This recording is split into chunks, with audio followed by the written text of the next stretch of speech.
IVM.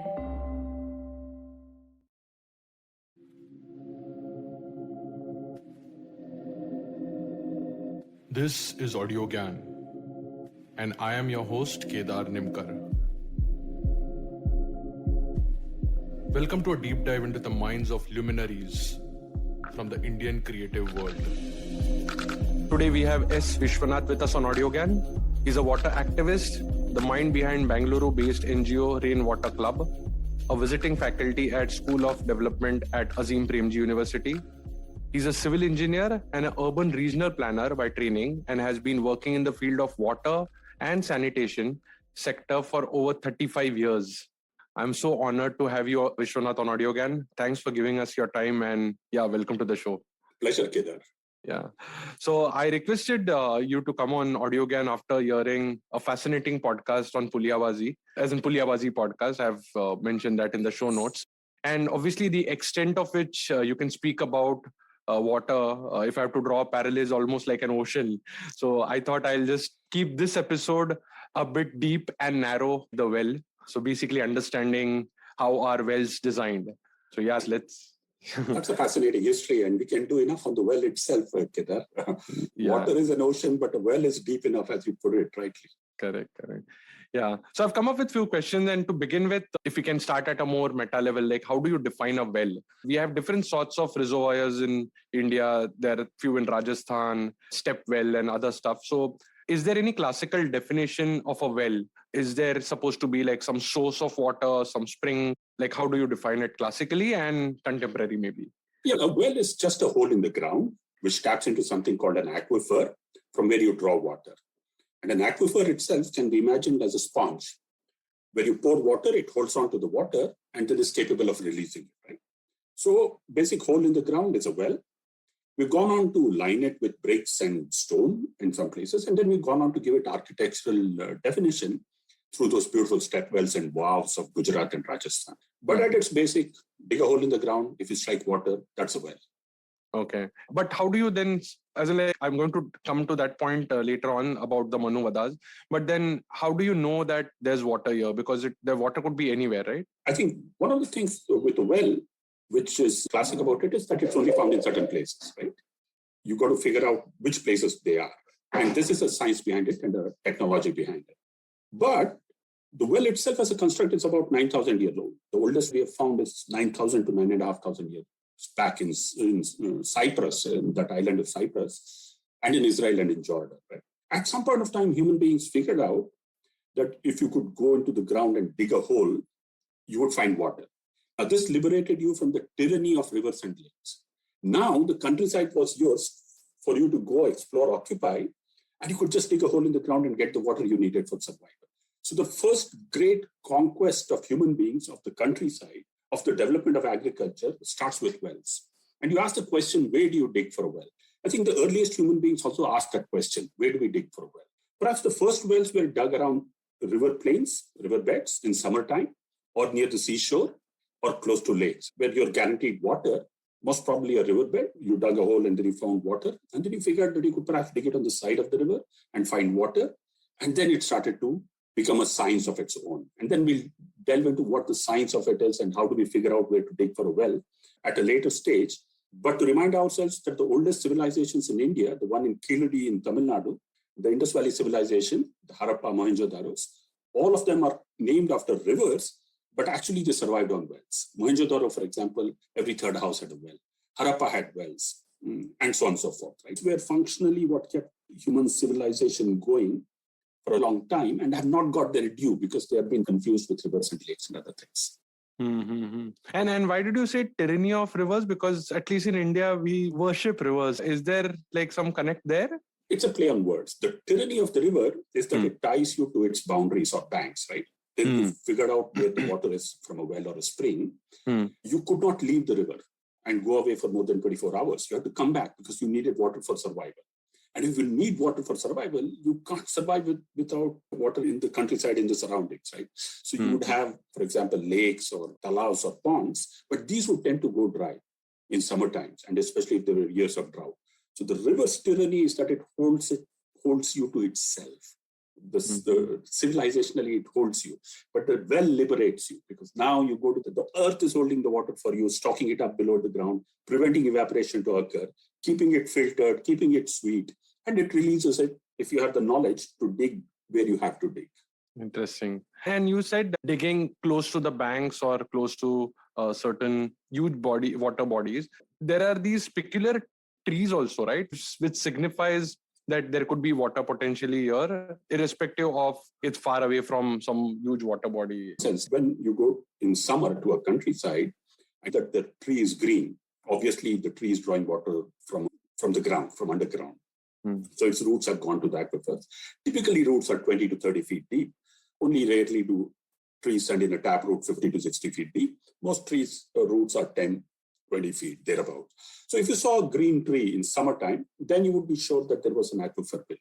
If you saw a termite mound, an anthill, and termites need water all the time. So a termite mound would signify water below, right? Certain bushes, like the calotropis, they call it, or yucca, it's the milkweed. You cut the leaf and you get milk from it. This is a plant which was identified with groundwater.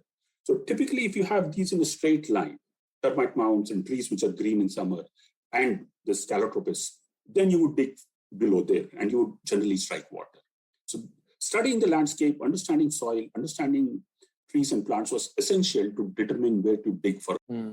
That's interesting. Yeah, if you can tell us what's the importance of wells for civilization in general. Every house had a well, or every other house had a well. And you also spoke about the entire, actually don't recollect the exact thing, but it also spun from the bullock cart and bunch of other stuff. So if you can give like some background about that. Well, the well is human beings' first efforts to access water.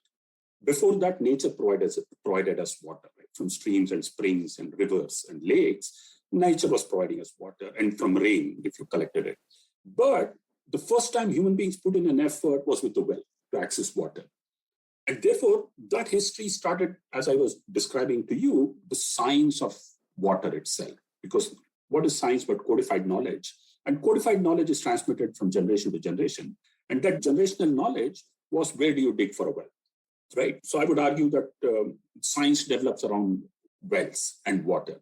Wittfogel, a very famous philosopher, scientist, had suggested that civilization is actually constructed around water, called the hydraulic civilization as a model.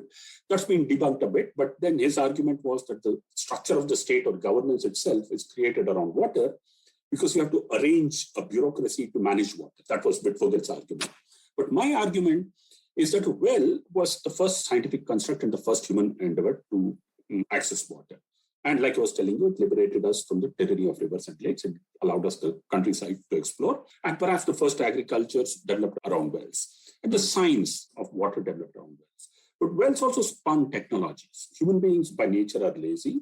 They want to put in minimum effort for maximum rewards.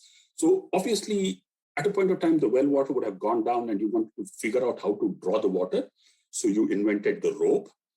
The rope was okay to lift at, but things could be made a bit more easier. Suppose you had a pot or a bucket which was 10 kgs or 20 kgs, that's a heavy load already. So you thought you put a stick between a Y4 and roll the rope on it, right? That makes mechanical advantage, so you lift water easier. That spoke became the pulley, made it so possible that a small girl could lift water. And then it had the gender ramifications, because girls then became in charge of water and so on and so forth. But the pulley then got attached to two spokes and became the bullock cart. Then it got attached to two wheels and it became the horse cart and therefore machines of war. The pulley got attached to the automobile and became part of the car transportation.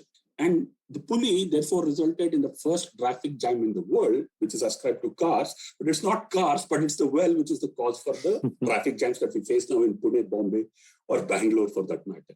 So a whole bunch of technologies developed around the well, including the lever, what is called the yet or the fork, whereby you lift the water. Human beings can run on it and tip it up and then lift the water.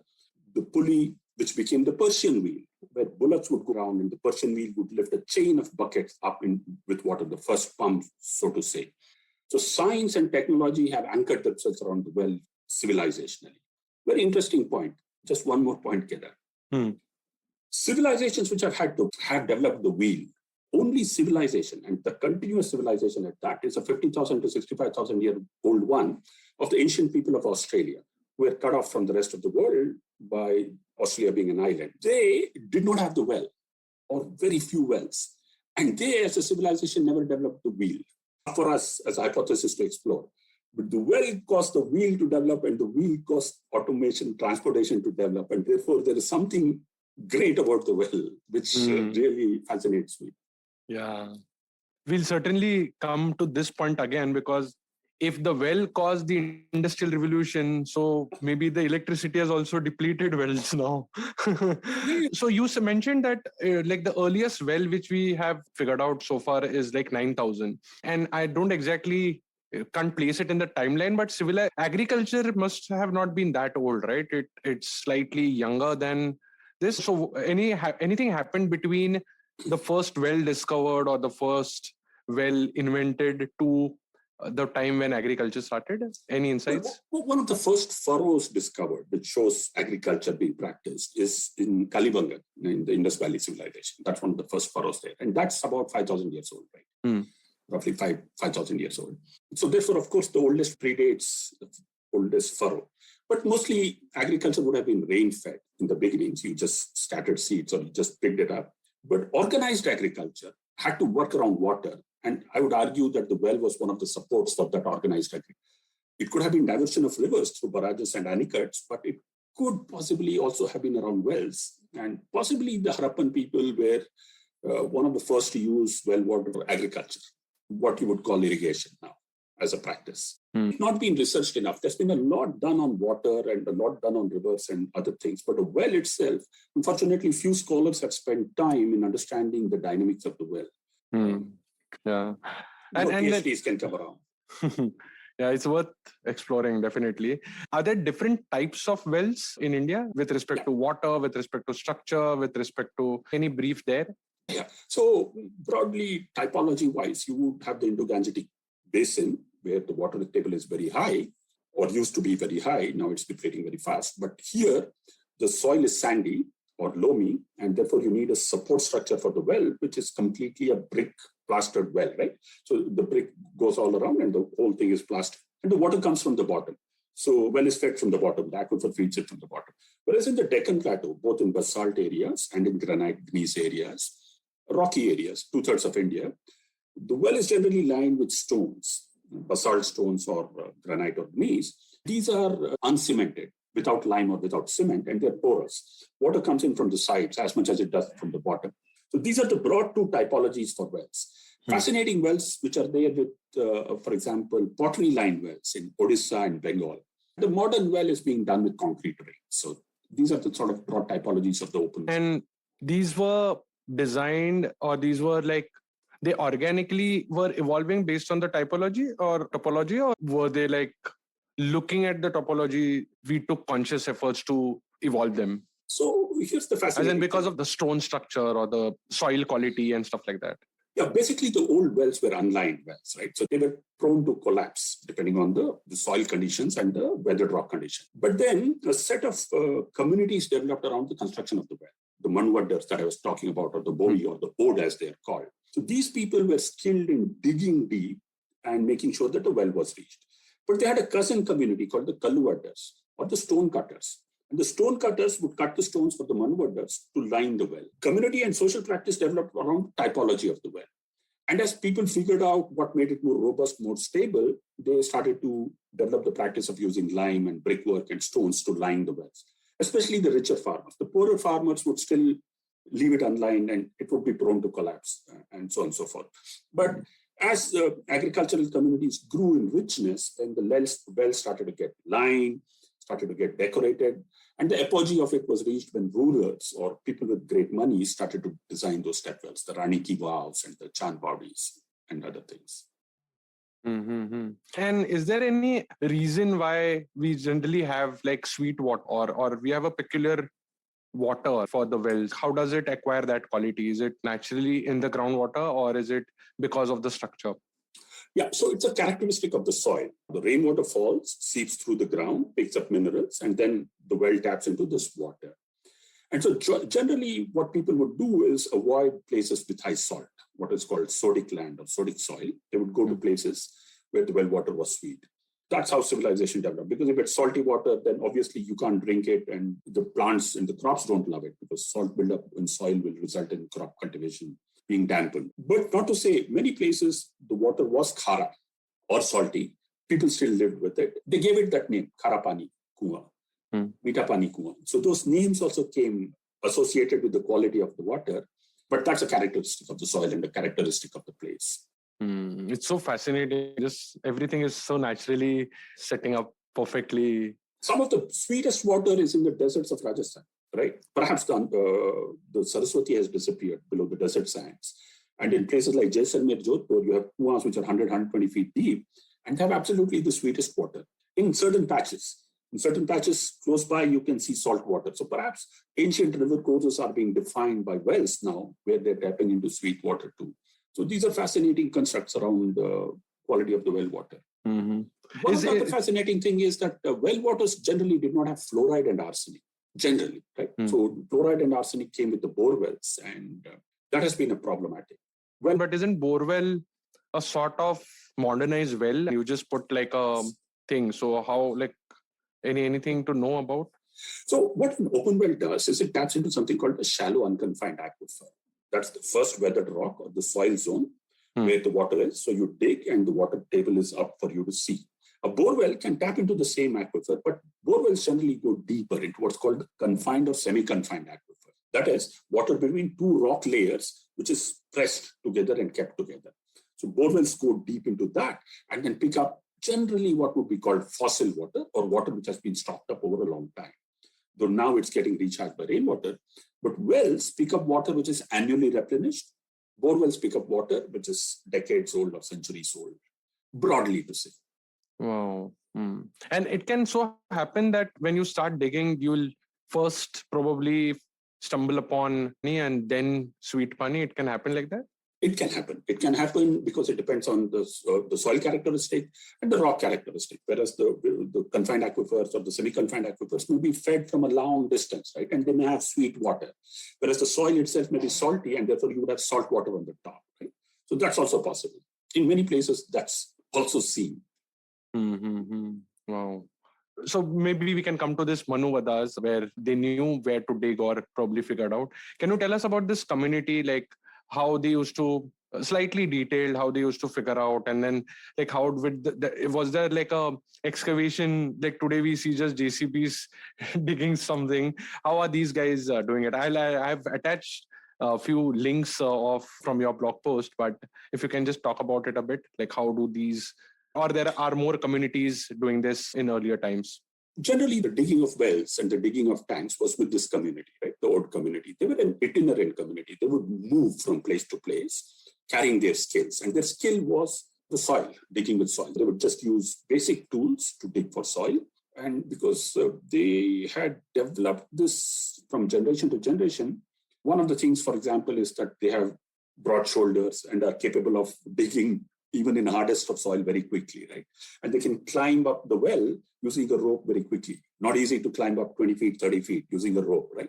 Those things come with the trade and the practice. But they move from place to place. They're quite a strange community in the sense they are not fixed to a geography. Nowadays they are, but previous times the British used them to dig the Upper Yamuna Canal, the Upper Ganga Canal, right? The first Ganga and Yamuna Canal.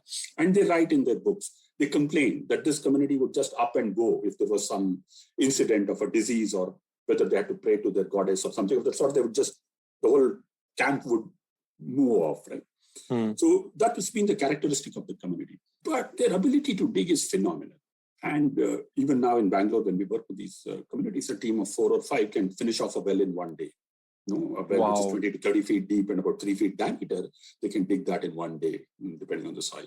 So it's a typical Indian way of associating a particular trade and a particular skill with a particular community. That's been refined here. So their tools have been always the same all along, or is there...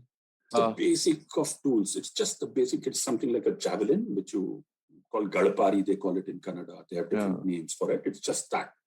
And they call it in Maharashtra and other places, which is just a spade, which they just take the wood. That's it, just basic tools. and a rope to go down and go up. But they have refined the knowledge a lot now. For example, they know to clean old wells. And before they clean old wells, they'll put in a lit lamp to make sure that the gases in the well are not there. So if the lamp goes out, then there's carbon monoxide or carbon dioxide. That skill they have. They know how to handle silt if it's loose soil below the ground. They know how to be careful about it. Luckily, the communities that have been working in Bangalore dug more than 200,000 wells, and there's not been a single accident because they know the soil, they know the water, they know the gases, they know what it's all about. Unfortunately, this traditional knowledge is fast disappearing. Mm-hmm. And they just dig and move on. So the line work or the brickwork, are they interested in that, or they're just like helping you find water and then just leave? Now, because precast concrete rings have come, so they would help you to put those precast concrete rings and line it, right? Before, that lining work was that of another community. And what was that's called the kallu wadders or the stone wadders. Wadder comes from the etymology to break, word to break, right? So they're breaking soil or breaking stone, and that community would provide the stones for lining the well. Interesting. It's very fascinating. Okay, let's take a short break here. We'll be right back.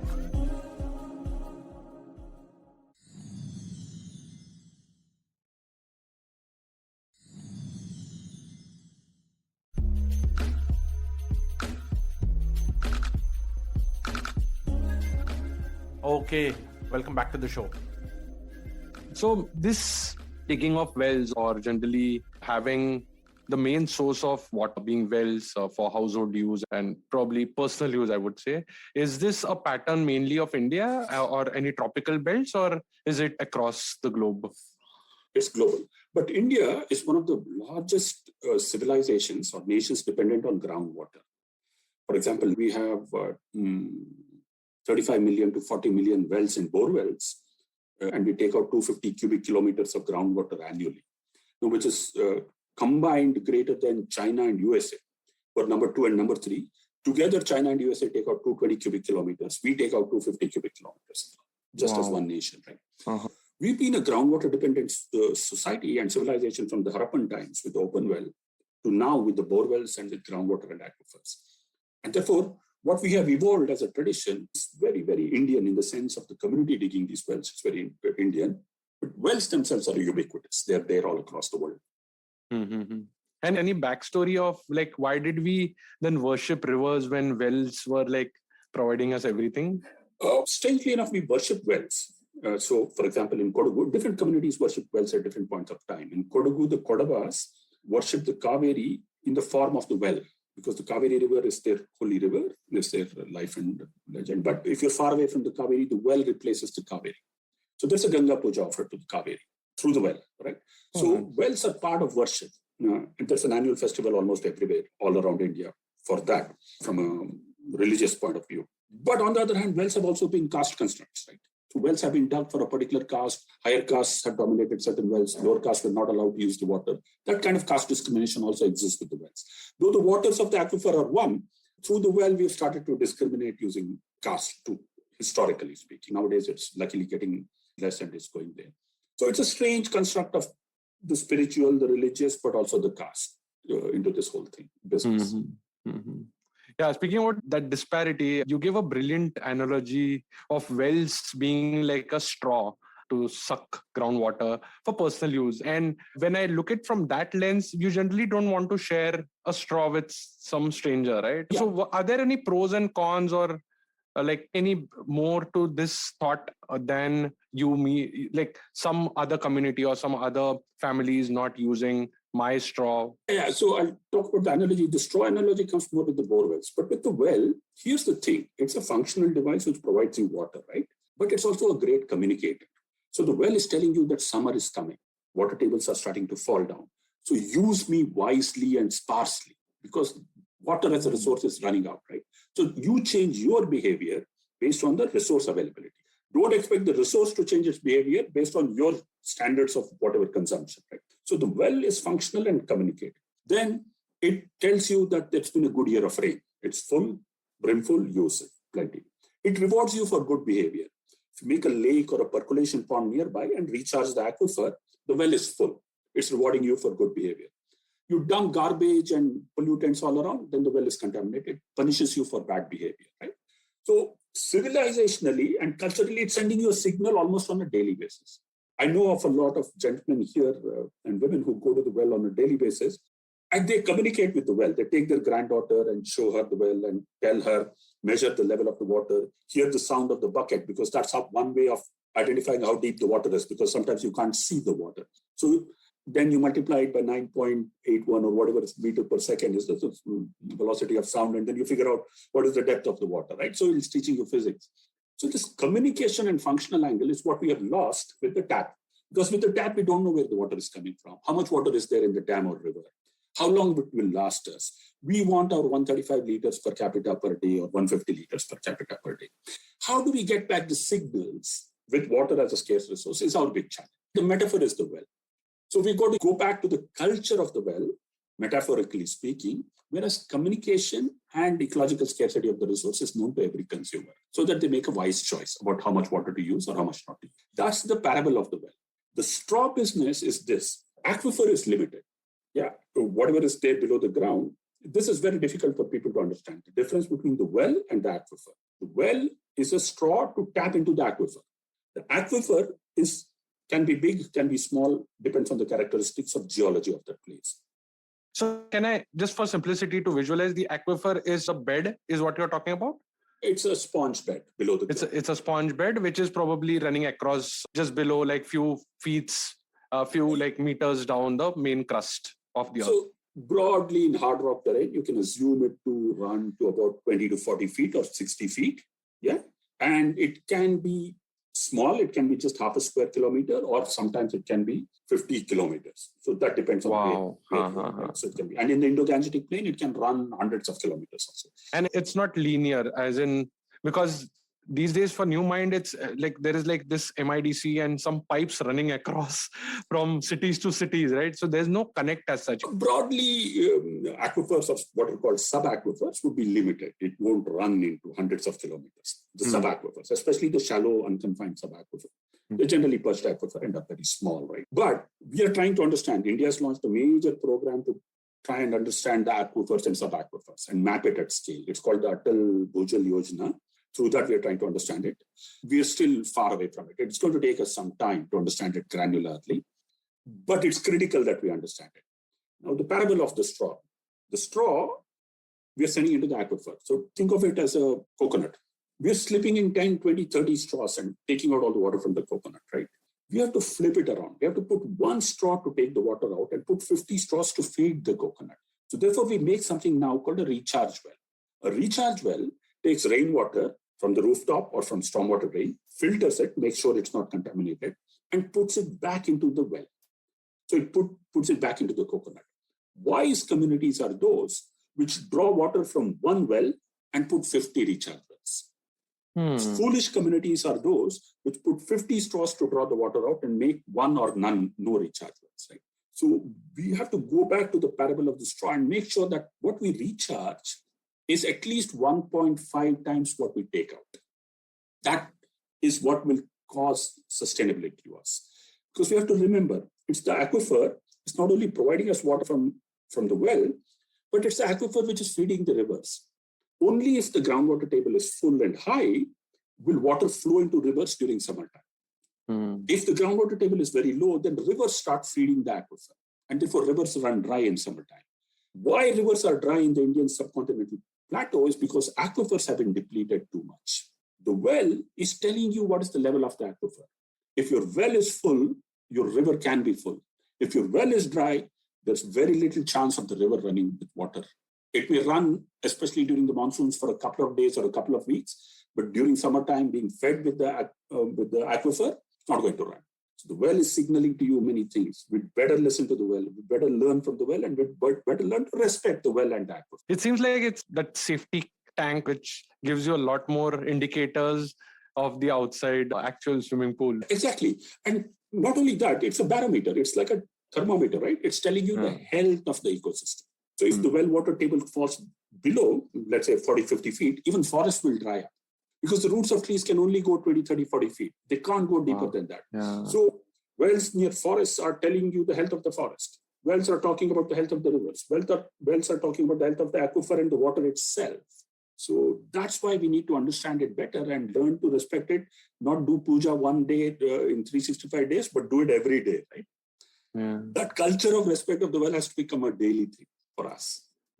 But what is stopping from rains naturally filling it? Why do we have to do this extra effort of refilling very consciously? Typically, when rain falls in semi-arid India, 2/3 of India is semi-arid, where we get only about 700 to 800 millimeters of rainfall, only about 10% of the water actually percolates down below 1 meter and reaches the aquifer. Rest of the water, the soil is already very thirsty, right? The 1 meter of soil. So it holds on to the rain and quickly evaporates it or evapotranspires it. Bushes and shrubs, they just bring up the water and send it. So only 10% at most, 10% is even a high number, sometimes 3 to 8%. Only that much goes into the aquifer. As we build up cities, for example, we are starting to pave the land. We build roads, we put buildings, we pave the area around the buildings, and we make what is called a crust. That crust does not allow even that 3 to 8% or 10% to infiltrate into the ground. We stopped that, right? So therefore, we need to understand how much water actually infiltrates into the aquifer, and we need to try and increase it. Because now we have knowledge of the aquifers. So through making tanks and lakes and percolation ponds and recharge wells, we can increase the amount of water that we can infiltrate into the ground. So that's what we are trying to do. But as we build it up, we must also respect demand and not draw too much water. Simply because we filled the aquifer doesn't give us a right to overexploit it. We have to live within the limit of nature. This year it has rained 700, you are entitled to 70 mm of water. Next year it will rain 1,000 mm, you are entitled to 100. So on and so forth. Every year there's a credit. To maintain the ratio. Yeah. Credit, debit. The bank passbook or the balance should be positive. It should be black. It should not go red. Wow. I have two thoughts here and I can see the connect. Last episode with Manjima Chatterjee, she was speaking about how they're teaching children about climate change through the Noah Ark and the Matsya avatar and stuff like that. It's scary because I could connect the dots saying maybe the Matsya avatar and those things are pointing that we came as civilization through water. And with climate change, maybe the water levels are rising and we are just going there again. And it's going to be end. And the second is, I think I saw in one of the series in Tamil Nadu, there was like tsunami, almost like abundant water, like crazy water. And within next 3 to 5 years, there was like almost drought. So why can't we like really, what's the gap? Where's the gap? Why can't we really store these water things which happen every year? Not the tsunamis, but yeah. Yeah, so one of the things in Chennai, for example, with the floods in Chennai, was of course the destruction of the wetlands and the drainage channels. And we just made sure that there's no space for water. Lakes have been occupied, canals have been occupied, wetlands have been occupied. So there's no place for water to go and it's on the coastline. So the high tide level and if there's heavy rain with all these things gone, then you have a crisis. But let's take a city like Bangalore, which is at 920 meters above sea level. Right? It has no excuse for it to be flooded. Even then, Bangalore is also still flooded, right? And we find areas which are waterlogged and flooded. This is incredible stupidity because we don't know how to deal with water. And I'll tell you why. What happens? Our master plans, our building bylaws do not respect aquifer. What's happened? We're allowing single, twice, 3, 4-story basement parkings. Sometimes I've seen in buildings here in Delhi, in here, that when they're digging, these big builders are digging, they pump water from the aquifer 6 months to 1 year continuously, throw fresh water, sweet water out into the ground because they have to do basement parking, then they will concrete it and make sure that cars are parked. So cars are not only evil when they're moving around throwing their fumes, but evil when they're parked also because they demand space below the earth and there's a permanent damage to the aquifer. Next, there are the metros. Now, we think metros which are running below the ground, public transport, all well and good. But unless thought through, metro stations are themselves 3 to 4 story down. One of the reasons the famous Agrasen ki Bawdi in Delhi is dry is because of the metro stations which are 3-4 stories down and which pump out the aquifer water so that they are not flooded, right? So therefore, our infrastructure, our roads, our metros, our basement parkings, our master plans are not talking to the aquifer. So what we are trying to do in Bangalore is to reverse that. We're saying, let's build 1 million wells, recharge wells. Let's protect this water. And every household should become responsible for 60 millimeters of rain. If there's a rainfall of 60 millimeters, that site or that building should be responsible for it. It should not leave it go into the drain. It should push it into the aquifer. Now, if we do that, and if the aquifers are then used, balanced, we will not have urban flooding. So careful planning requires drainage, wetlands, lakes to be protected, but rainwater and aquifers also to be linked so that we use the aquifer as a buffer, as a bank to store during heavy rains, and then use it when we need it as a supplement. So that has to be carefully crafted for every geology and locality. That kind of thinking is now emerging. I won't be critical of the past. Always new knowledge brings with it new insights. And we have to use these insights at scale to make sure that we do justice to our cities and we don't have urban flooding in water. And it's pity actually, because Bangalore was called the city of lakes. So the thing is not to go into nostalgia, but to create a modern concept of what the lake should be. Right? Now the lake in Bangalore, which will feed the wells, will come from treated wastewater. They will not come from rainwater. They'll come with treated wastewater. So we'll have to reimagine lakes and how we are going to construct them, for what purpose they have to be built. And one of the purpose would be to recharge the aquifer so that wells have water. Is there any other backstory? You see a lot of lakes in Bangalore. So were they designed keeping the 4,000 feet high topology? There are two reasons why we built what are called tanks. We call them tanks. This is because each one of them is artificially built.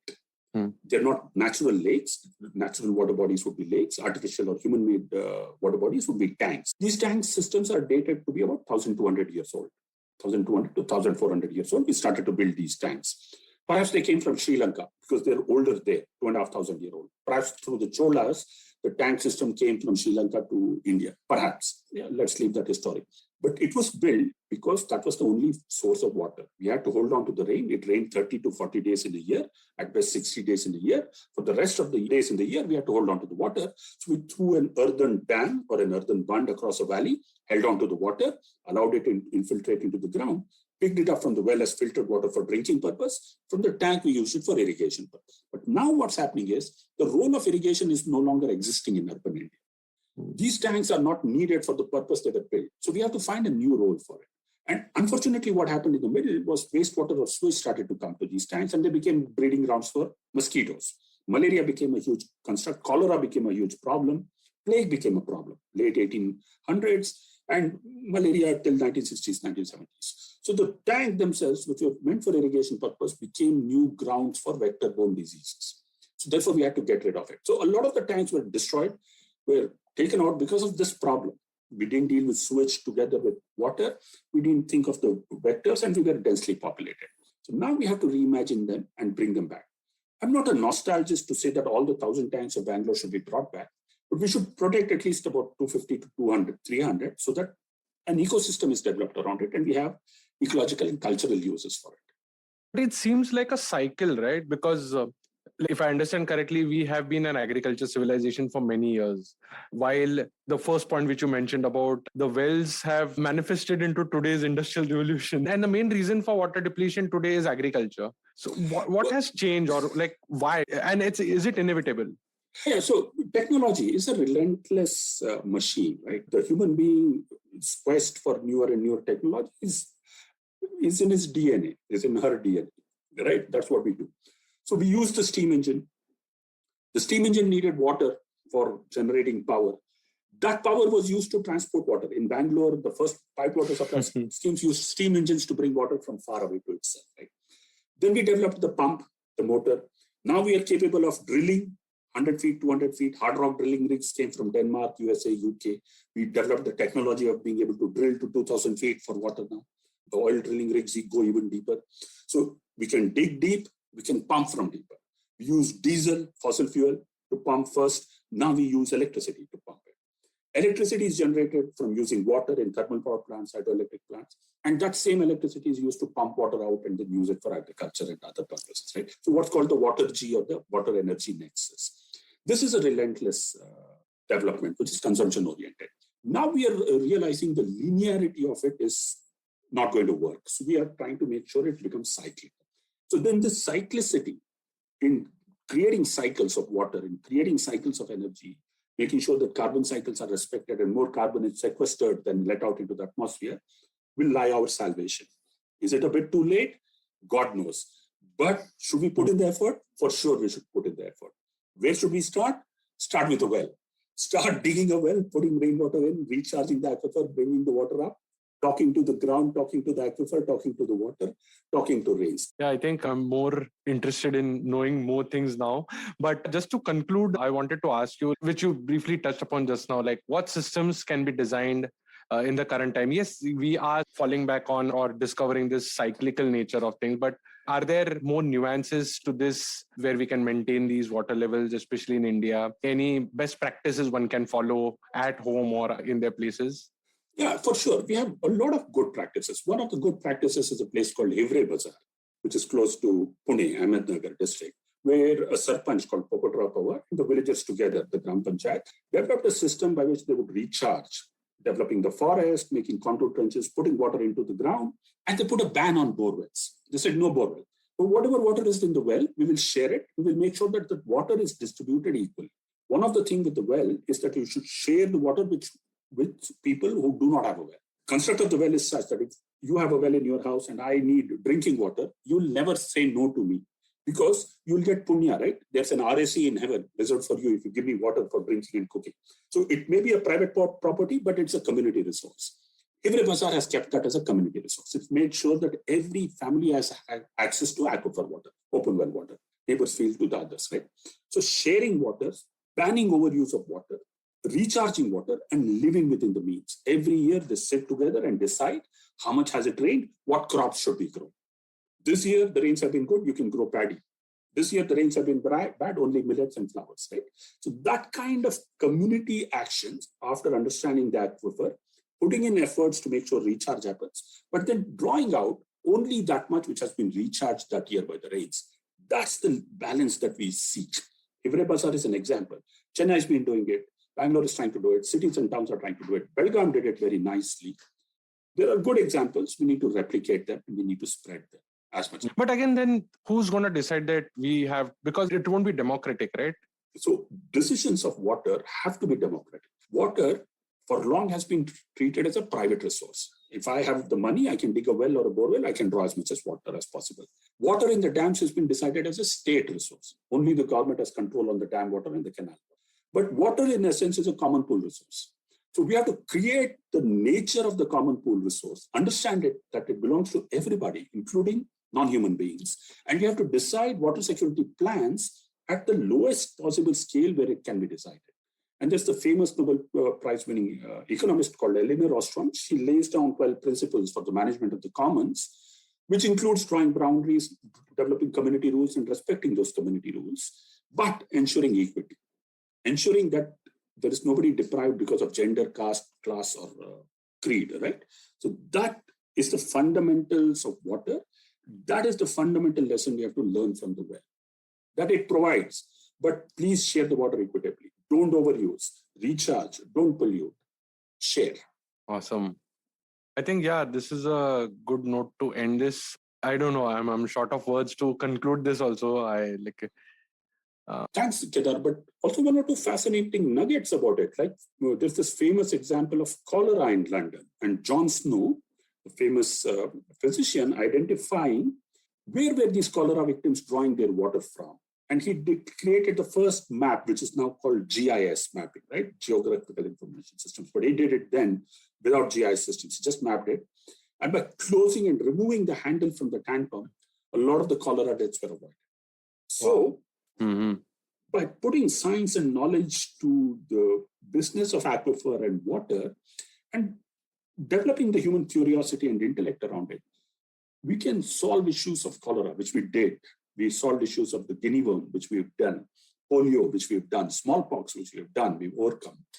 We now have to overcome the problem of fluoride and arsenic in our groundwater and water shortage globally, which if we act as a community, we can surely overcome.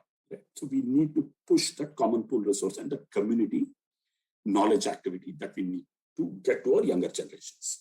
Yeah. And it's very much required, I think, because otherwise we have to actually resort back to the Manuvadars type people where you consume all resources from one area and then you move on. Not that they are doing it. I'm saying the earlier ancient human did that. And maybe the invention of agriculture was a boon, but there have been some contrarian views also to that because of agriculture, there are these pandemics, because there are people staying together. There is always going to be some trade-offs. I think just living with like good quality water and conserving it would be like probably the right balance. Actually, the Manwada relationship with the family now is very strong, right? Every year they come in March and April and they make sure that the well that their fathers or forefathers have dug, they come and see that well and they ask, should it be desilted? Should it be deepened? Should it be disinfected? They'll put alum, they'll put potassium permanganate, clean up the well, desilt it, and the families recognize each other. This grandfather would have put that grandfather to the job of digging the well. The grandson and the granddaughter and the grandson here, they talk to each other. They make sure that the well is cleaned up, problems are identified and rectified, bandicoot holes are plugged, so on and so forth, right? So it's this human association which we need to develop and work on, right? It's not an artifact or a machine pumping water. It's a construct of human beings which has to be treated with care and with affection and with respect and with a lot of love and understanding. That's what the well signifies, right? It's human bonds, human interface, how people do things, how people develop skills, people use water, all that is tied together. That kind of human bonding is what we need to start to work on a lot more in this era of WhatsApp.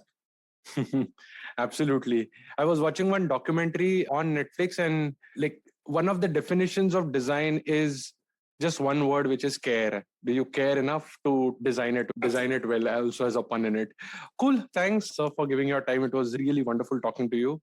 I wish to have you again on Audiogyan, maybe talking about some other water structures and documenting that aspect of it. But thanks a lot. Pleasure, Kedar. Okay. Thanks. And that's it from today's Gyan session. For show notes and more Gyan, visit audiogyan.com. If you like this podcast, please don't forget to check our other interesting podcast on IVM Network. You can listen to us on IVM Podcast app, ivmpodcast.com, or any of your favorite podcasting apps. To stay tuned, follow us on Twitter and Instagram at IVM Podcast. And if you wish to connect with me, I am at Audiogyan Moments on Instagram. Until then, take care.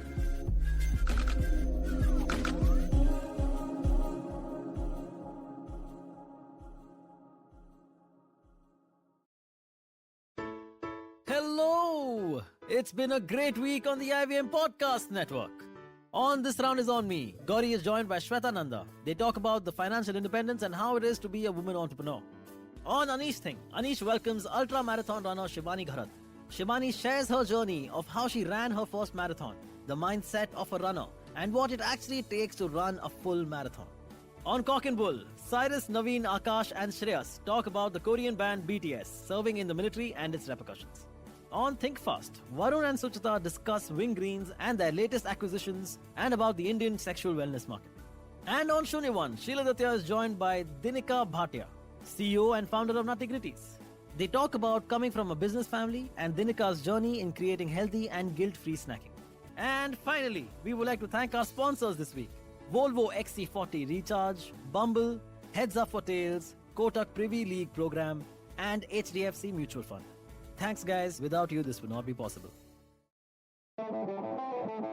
Do you often find yourself surrounded by conversations about Web3, blockchain, NFTs, DAOs?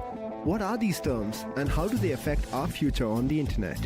Hi, I'm Eklavya Bhattacharya, and on our show Future Proofing, we try to decode the impact of these future technologies on various industries with experts and tech enthusiasts. Tune into new episodes coming out every Thursday on the IVM Podcast app and the website, or wherever you get your podcasts from.